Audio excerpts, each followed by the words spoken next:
بسم اللہ الرحمن الرحیم۔ ایک مرتبہ درود پاک پڑھ لیجئے۔ اللہم صلی علی محمد و آل محمد۔ ہدایت اسلامک اسٹوڈیو کے معزز ناظرین، السلام علیکم۔ آج ہم آپ کو حضرت علی کا ایک بہترین فیصلہ سنائیں گے۔ فیصلے کا عنوان ہے شوہر کی قاتلہ۔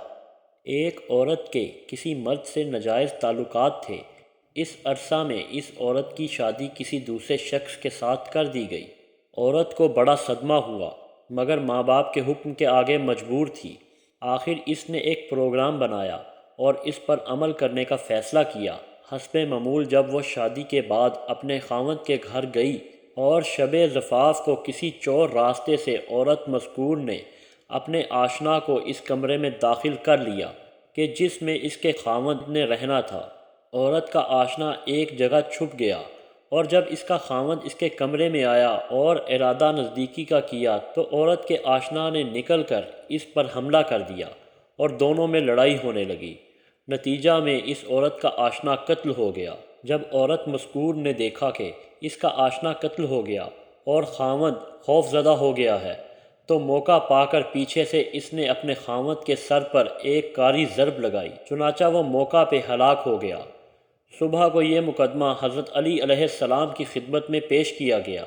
آپ نے تمام مقدمہ سن کر یہ فیصلہ صادر فرمایا، عورت کے آشنا کا قصاص اس عورت سے لیا جائے اور اس کے خاوند کے قتل کے جرم میں اس عورت کو قتل کیا جائے۔ جب قواعد شرع عورت کے آشنا کا قصاص نہیں ہوتا لیکن شوہر نے اپنے دفاع میں اس کو قتل کیا اور وہ خود چل کر عورت کے گھر آیا تھا اور عورت نے اس کو اپنی طرف سے بھروسہ دلا کر اپنے اجلہ عروسی میں خود بلایا تھا، ورنہ رات کے وقت اجلہ عروسی میں جانے کی کسی غیر کی طاقت نہیں، لہٰذا آشنا کو مروانے کی ذمہ دار عورت ہے، اس لیے اس عورت کو قصاص کا ذمہ دار ٹھہرایا گیا۔ میت کا قرض۔ ایک مرتبہ حضور اکرم صلی اللہ علیہ وآلہ وسلم کسی رومی کی میت پر گئے۔ آپ کا طریقہ تھا کہ جب کسی میت پر جاتے نماز پڑھانے سے پہلے معلوم کرتے کہ مرنے والے نے کسی کا قرض تو نہیں دینا۔ آپ جب نماز پڑھانے کے لیے کھڑے ہوئے تو حسب معمول پوچھا کہ اس پر کسی کا قرض تو نہیں ہے؟ معلوم ہوا 2 دینار قرض ہے۔ آپ صلی اللہ علیہ وآلہ وسلم فوراً ہٹ گئے اور اپنے صحاب میں سے ایک کو نماز پڑھانے کو کہا۔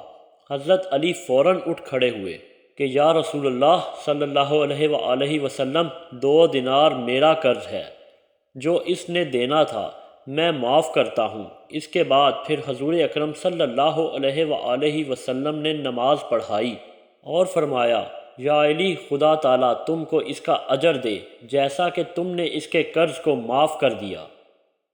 انوکھا طریقہ۔ روایت ہے کہ 7 آدمی کوفہ سے سفر کو گئے۔ ایک مدت تک غائب ہونے کے بعد 6 آدمی واپس آئے۔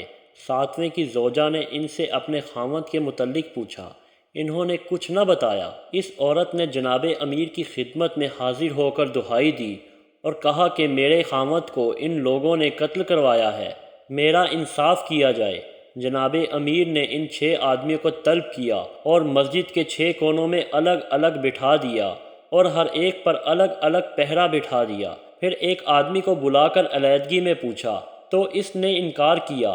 آپ نے زور اور تکبر کا نعرہ لگایا۔ باقی آدمی سمجھے کہ اس نے سچ بتا دیا ہے، اب جھوٹ بولنے کا کوئی فائدہ نہیں۔ تب ہی حضرت علی علیہ السلام نے خوش ہو کر نعرہ لگایا۔ اس کے بعد ہر ایک کو بلایا اور اقرار کرا لیا۔ ایک آدمی نے کہا کہ باقیوں نے اقرار کیا، میں نے نہیں کیا۔ آپ نے فرمایا کہ تمہارا انکار کرنے سے کیا فائدہ، تم پر 5 گواہ ہیں کہ تم سب نے مل کر ایک آدمی کو قتل کیا ہے، لہٰذا قتل کے الزام میں سب پر اللہ کا حکم جاری فرمایا۔ سبحان اللہ۔